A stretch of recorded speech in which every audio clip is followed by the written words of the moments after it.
Ces 4 éléments-là, il faut bien les maîtriser. Dans cette vidéo, on va juste parler du sol. C'est juste ça on va parler aujourd'hui, dans cette vidéo. Pourquoi il faut maîtriser le sol? Le sol est essentiel pour une alimentation équilibrée des plantes. C'est le premier facteur principal que tu dois connaître. D'abord, le sol, il faut comprendre que le sol agricole est différent d'abord des autres sols. Quand on prend le sol agricole, il faut forcément la présence de 4 éléments principaux dans le sol pour que la plante puisse pousser. Le premier élément essentiel dans le sol, c'est d'abord de l'eau. Il faut forcément qu'il y ait de l'eau. Un sol sans eau n'est pas un sol propice à l'agriculture, c'est impossible. La plante ne pourra jamais pousser. Le deuxième facteur, il faut de l'air. Comme nous, les êtres humains, nous avons besoin de l'air. La plante aussi a besoin de l'air. Ça, c'est le deuxième élément. Troisième élément aussi, la plante aura besoin de la matière organique. La matière organique est essentielle pour la croissance des plantes. On va parler de ça dans une prochaine vidéo, la matière organique. Mais retenez que la plante a besoin de la matière organique. C'est dans ça que la plante va tirer ses nutriments. Sans la matière organique, il n'y a pas de production agricole, c'est impossible. Quatrième élément à considérer, c'est les minéraux. Les minéraux dans le sol sont extrêmement importants. Si vous allez prendre un sol argileux, un sol sableux, les deux n'ont pas les mêmes caractéristiques. C'est pourquoi dans un sol, il faut forcément la présence de ces 4 éléments d'abord avant de parler du sol agricole. C'est pourquoi dans certains endroits, l'agriculture n'est pas praticable. Comme on prend dans l'espace.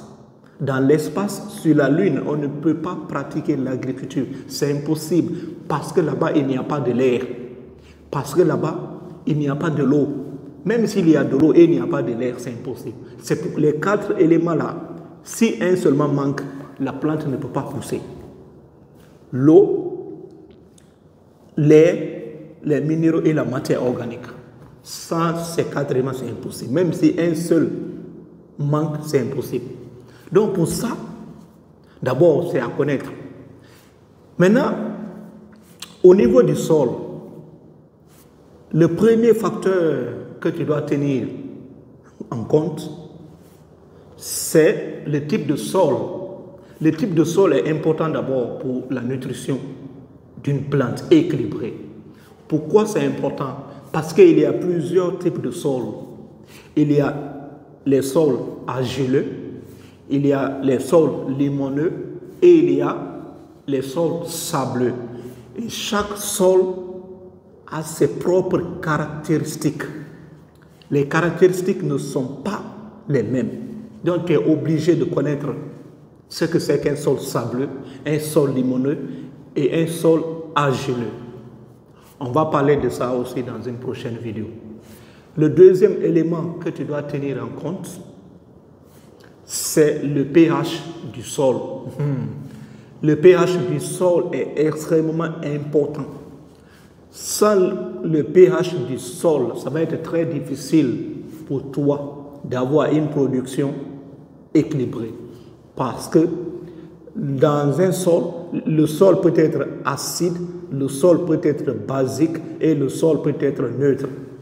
Et chaque élément que la plante aura besoin, cet élément-là doit se trouver dans un endroit précis. Si cet élément se trouve dans un sol acide, c'est impossible. Si se trouve dans un sol basique, ça ne va pas marcher. Et chaque plante a un intervalle de pH bien équilibré. Chaque plante a un intervalle de pH bien équilibré. Donc, il faut connaître très bien le pH du sol. Troisième élément que tu dois forcément tenir encore en compte, c'est la composition organique du sol, la matière organique. Les sols n'ont pas les mêmes caractéristiques. Si tu as un sol pauvre en matière organique, ça va être difficile pour toi d'avoir une production équilibrée. Il faut chercher d'abord à connaître si ton sol est riche en matière organique, parce que c'est là-bas où les activités biologiques vont se dérouler.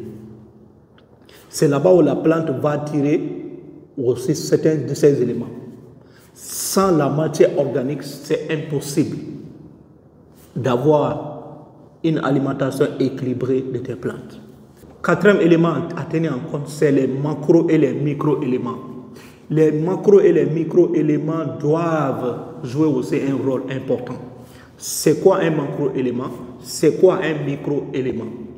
Ça, nous allons faire ça dans une prochaine vidéo. Mais retenez que les macro-éléments, ce sont des éléments qui sont essentiels, incontournables pour le développement de la plante. Sans ces macro-éléments, c'est impossible. Parce que l'utilisation de ces éléments sont énormes pour la plante. C'est pourquoi on dit macro. La plante prend à une très grande quantité ces éléments. On va parler par exemple de l'azote, potassium, le phosphore. Ce sont des macro-éléments. Il y en a d'autres. Il y en a quelques éléments qui sont des macro-éléments.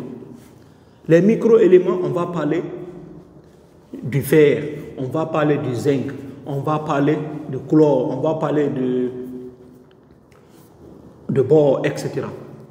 Ces macro-éléments aussi, leur utilisation par les plantes est minime, mais sont aussi essentiels pour la nutrition des plantes.